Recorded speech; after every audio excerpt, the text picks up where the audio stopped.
So our next presenter will be Dr. Lee Johnston from the University of Minnesota. Well, I lost my notes, but Dr. Johnston is been a professor at the University of Minnesota for many years. He has ample experience as being trained as a swine nutritionist, but Lee has done a lot of work also on production and reproduction. So he brings a lot of experience in multiple aspects of animal production. And today, what I have mentioned to Lee is to talk about those aspects of nutrition in which we are needing to provide something better to the animal for subsequent performance. And that is the idea of overall production traits or feedal programming and how we feed the sow for the improvement performance. Today I'd like to speak with you a little bit about some of the work we've been doing here in our group relative to fetal programming and preparing for a robust pig. We know across the industry there's a lot of talk about mortality and sow mortality, nursery finishing, so forth.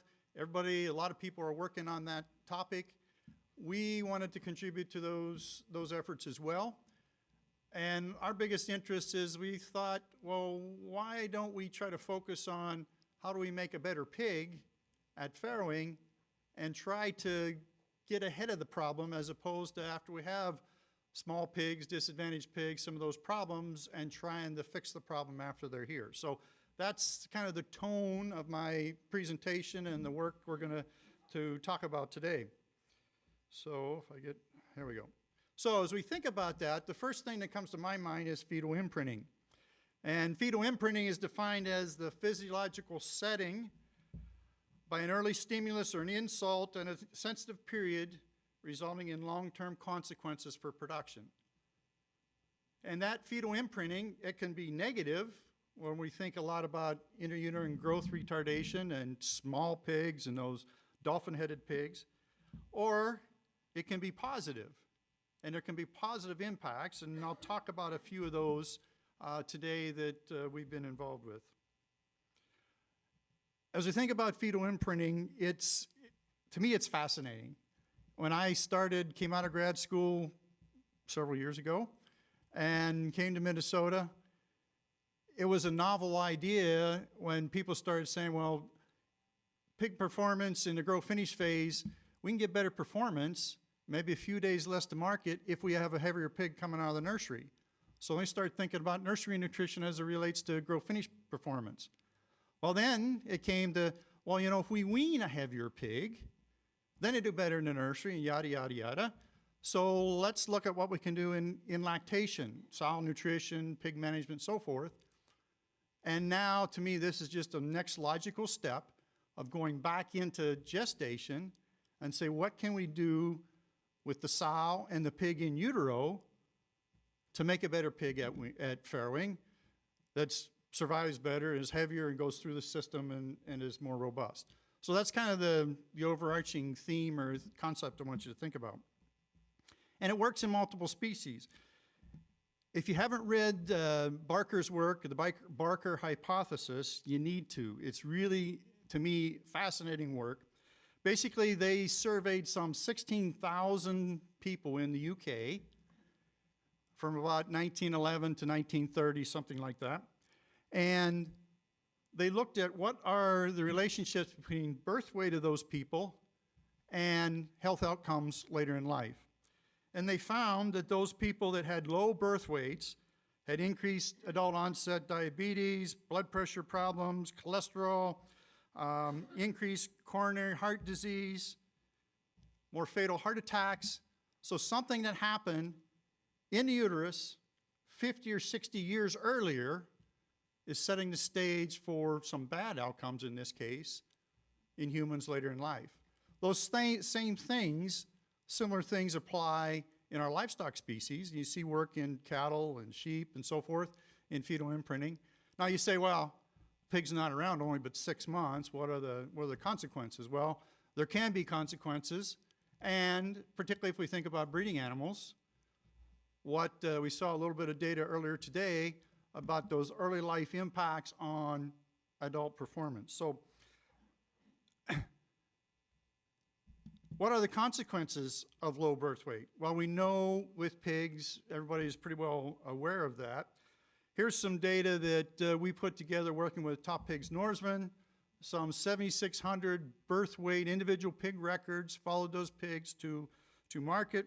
And in this data set, the overall pre-wean mortality was about 13%. But of that mortality, 54% came from pigs weighing less than 1 kilo. So those low birth weight pigs. Another 24% came from 1 to 1.3 kilo pigs. If we go over here on the right side and look at the relationship between birth weight and pre-wean mortality, basically as we decrease pre-wean mortality from, say, 2.5 kilos down to 1, we get a slight increase in pre-wean mortality. But right about that 1 kilo birth weight, it skyrockets. And it can go to 60, 70, 80, 100% pre-wean mortality with those very low birth weight pigs. I'm not telling you anything that you don't know. The interesting thing, across multiple data sets, it seems like 1 kilo, 100 grams either side of 1 kilo, is where that break point is. So I'm going to use, in my definition, in our work, we've always used a 1 kilo pig is a lightweight pig and is one that we're going to try to mitigate. So what are the effects of a low birth weight on postnatal performance? Well, I already showed you some data on pre-wean survival. A low birth weight can decrease average daily gain to market weight. I'll show you some citations there.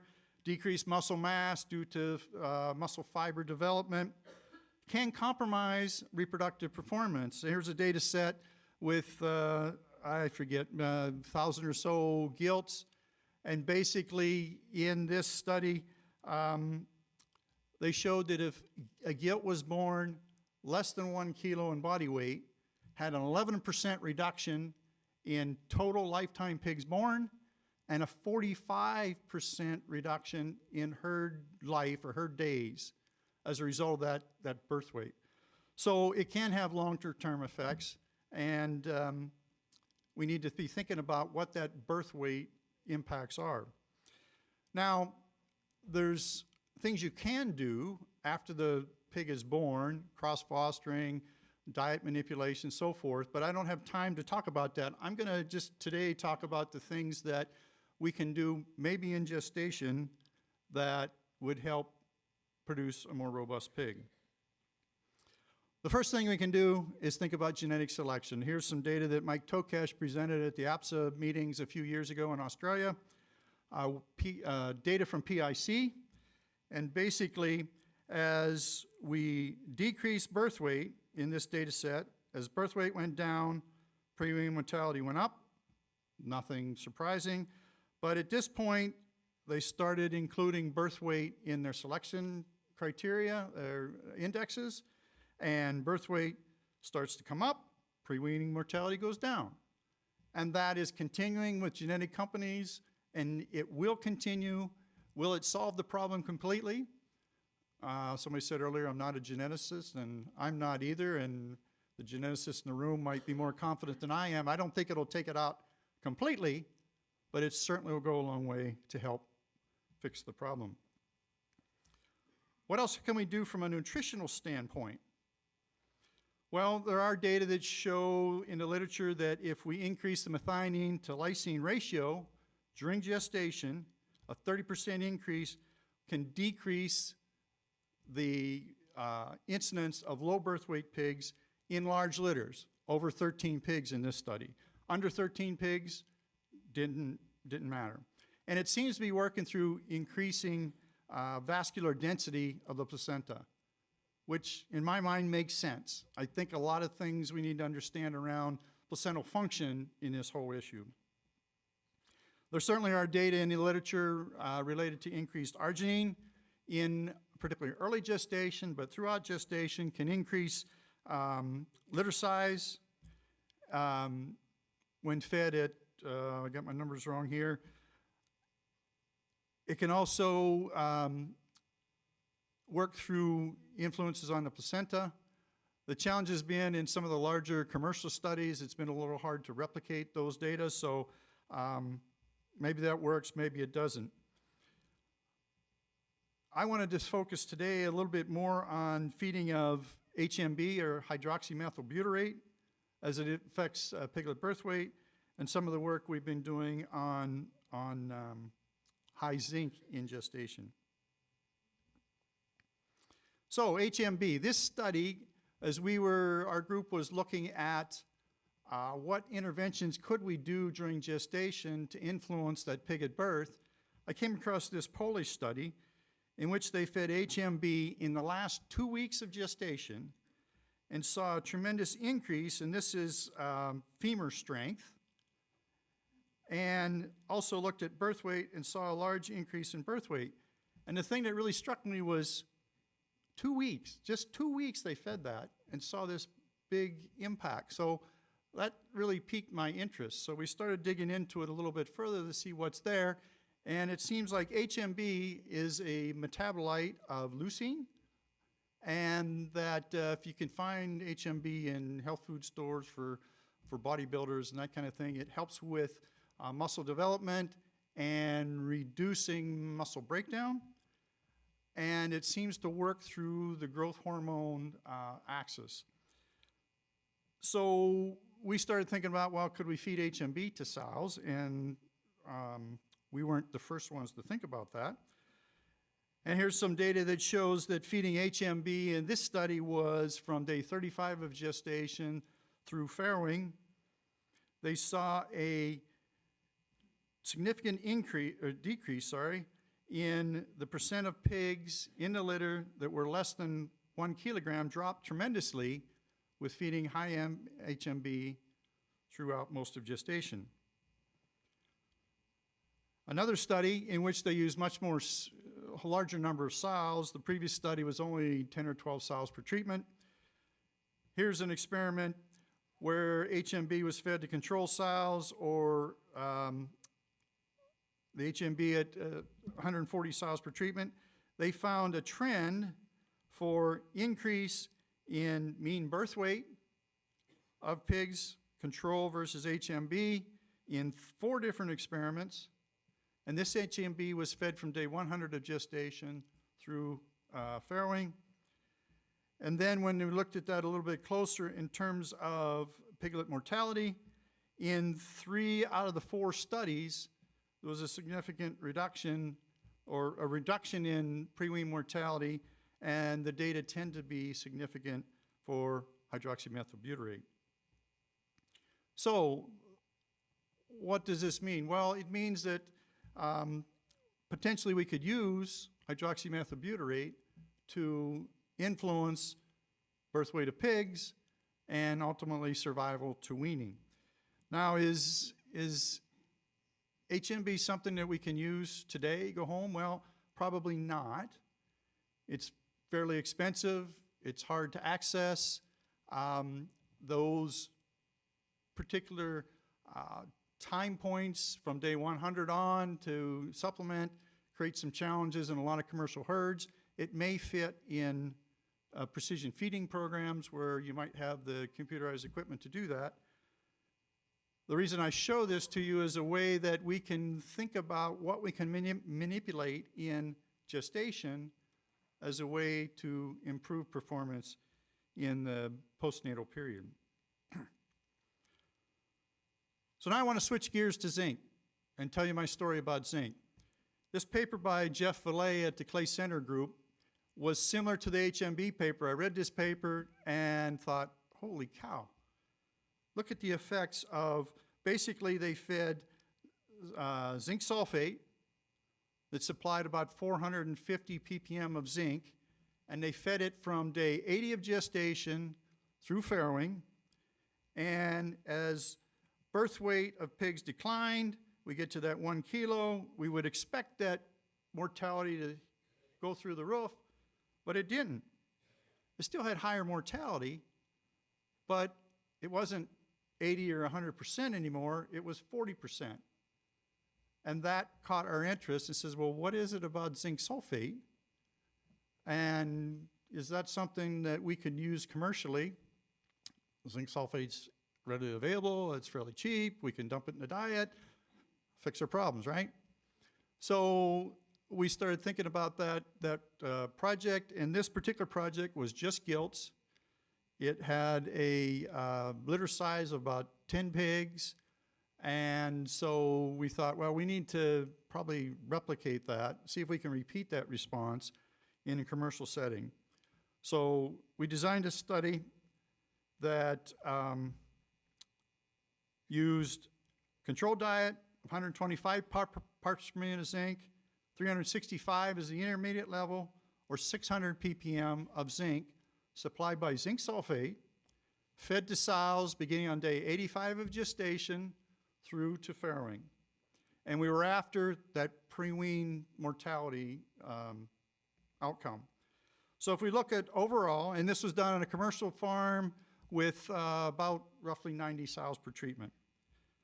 Overall mortality, we saw a numerical decline, but more importantly, we looked at the low birth weight pigs, those 1 kilo pigs or less, mortality dropped from 38% to 28%. In the moderate birth weight category, no differences. And in the heavy pigs, we saw a significant reduction in pre-wean mortality, which we didn't expect, and I don't know why that happened, but it did. Now, we did follow a subset of these pigs through to market, and the idea, the discussion in our group was, well, okay, we saved those light pigs, we got them to weaning, and then they were a drag on the system, or they died later when it cost you more, right? But we followed a subset of pigs through, and we did not see any differences in mortality amongst the 3 treatment groups. We didn't see any differences in growth rates, lean carcass, lean gain, those kind of things. So basically, these pigs that survived in the low birth weight category were good pigs. So these data came out, and we said, we had a lot of people ask us, well, you just started day 80. That's really hard for me to do that. And we did it with measuring cups and top dress kind of thing. So very labor intensive, not practical. Can we feed zinc, high zinc the whole way through gestation? Well, we don't know. Can we feed zinc oxide instead of zinc sulfate? Well, we don't know. So we couldn't answer all those questions, but the next one we tackled was, can we feed zinc the whole way through gestation? And so second study, same commercial farm. This time the treatments were the controlled diet was a little higher zinc than we had anticipated, 200 ppm from zinc. This was a mix of zinc sulfate and a chelated zinc versus 353 ppms of zinc from zinc sulfate from mating to farrowing, and then 200 ppm of zinc up until day 110, and then slugged them with 4,200 ppm zinc for the last 5 days. These 2 zinc treatments had the same total amount of zinc supplied during gestation, but it was the timing. And so the idea was, well, we could breed to farrow, we could put a higher level of zinc in the gestation diet and feed everybody the whole way through. That works practically. Day 110 to farrow, yeah, those few days, maybe I could get my staff to top dress something for a few days. And so those were the treatments. Ideally, we would have had a third zinc treatment starting at day 80, but it just wasn't possible in the constraints of the farm. So we did that, another about 90 sows per treatment. We saw no differences in overall pre-wean mortality. Nothing significant in those lower birth rate pigs, which is a little disappointing. A trend for lower pre-wean mortality with the middle birth weight pigs and nothing on the heavyweight pigs. But if we looked at the percent of pigs that were born live, the breed to farrow pigs had, or sows had significantly more, higher percentage of pigs born live and lower stillbirths compared to with the control, and day 110 didn't seem to really help us. So we're kind of thinking, well, maybe something's going on here, that zinc is helpful. So back when this study came out, the first study we presented was, the work was done in 2019. We presented that in 2020 at the Midwest Animal Science meetings. And I don't know if we were the first ones working on it, but we'd like to think that when we presented that work, that prompted a Brazilian group, Coney's group, working with PIC to replicate our first study. And basically what they did is they had their control, about 125 parts per million of zinc. Partial was 850 parts per million of zinc from day 80 to farrowing, or total 850 parts per million of zinc from mating to farrowing. And they used zinc oxide. And basically what they saw was an increase in birth weight with the total gestation supplementation. And the thing that excited me was a significant increase in placental weight. And in visiting with those researchers at DPP meeting this last spring, she told me that they also have an increase in vascularization of those placenta. What does that do for prewean mortality? First of all, prewean mortality was crazy low, but they found significant reduction in prewean mortality. And they followed a subset of pigs through to market, and they saw an increased finishing weight with the same set amount of time. So they got improved performance after the nursery. So here's a totally independent group doing something similar and got similar results to ours. So Kelsey Hammers did that second study, and she went into literature and said, what's the literature say other people have done this? She found 6 studies that used high zinc in gestation and looked at prewean mortality. 4 out of the 6 showed a positive response. Looked at pig birth weight. 2 out of 6 improved birth weight and weaning weights. When looked at live-born, really not much change. Stillborn pigs, maybe a little benefit. The point to notice is there was nothing that was negative. It was either neutral or improved. So we think there's something here with zinc that we need to follow up on. So that led us to our third study, a zinc study, was the timing of zinc. Should we do it early? Should we do it late? Should we do it throughout? We've got environmental consequences to think about. So we just finished a study with about 800 sows across the 4 treatments, 125 parts per minute control, 600 ppm of zinc to day 40, 600 ppm of zinc from day 85 to farrowing, or zinc in early and late gestation, 200 liters, 2,800 pigs per treatment, and we're following 1,200 pigs through to market, plus another 1,000 we can just get mortality data on. So big effort, again, on a commercial farm. We're excited about those data. Maybe next year I can tell you about it because student is crunching numbers right now. How are we going to do that? Those targeted times of zinc supplementation. In our last study, we used the Gestal system. Basically, this is the standard system that you're all aware of.